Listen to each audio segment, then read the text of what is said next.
So, what would Jesus do? That's been a question that's been put forth this past 2 years. The general consensus among the church seems to be that Jesus would take part in the clinical trial under the basis of love thy neighbour.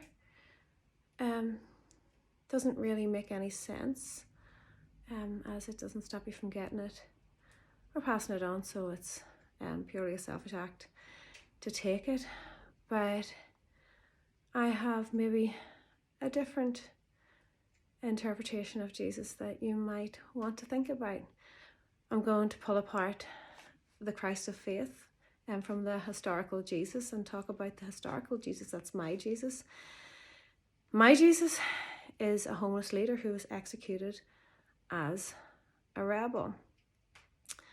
Why did Jesus happen when he did? What was it like at the time of Jesus in that area? There was unrest. There was Roman occupation. This has led to massive taxation that people were struggling under.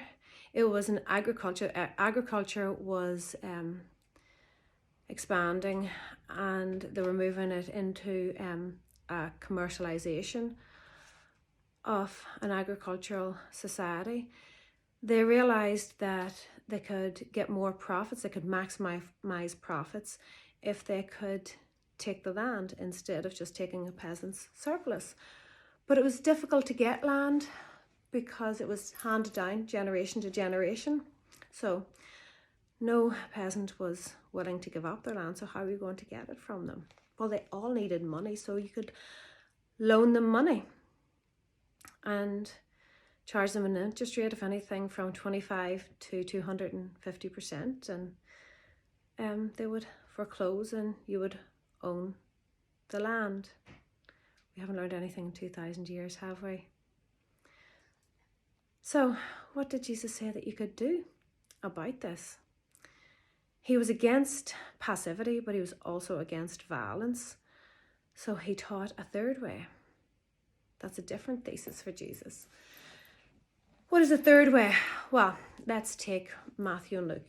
You've heard it say, an eye for an eye, a tooth for a tooth. But I say unto you, if someone strikes you on the right cheek, turn the other cheek. Now, that's taken out of context, in my opinion, to be, was it sadomasochism to turn the other cheek? Is it to just be a pushover, a walkover? No, absolutely not.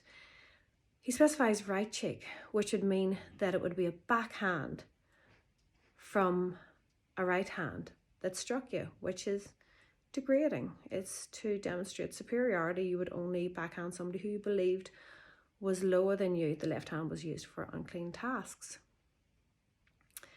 So when you turn your cheek, they can't hit you again on the same cheek. They're either going to have to use their left hand, which they're not going to do, or they're going to have to punch you with their right hand. They're not going to do that. You would only punch an equal. He was teaching people to stand up for themselves in dignity. It was taking away the power of somebody to be degrading towards you. Now, you're probably going to get a flogging for that if you're a slave, but you have taken away their power to ever do that again. Then we move on to if someone sues you for your overgarments, your coat, give them your undergarments too. Was Jesus telling people to be even more disadvantaged? No. It was a debt economy. They had taken people's land. They had taken their goods. Now they were taking their clothing. In Deuteronomy, it states that if someone owed you a debt and didn't pay, you could take their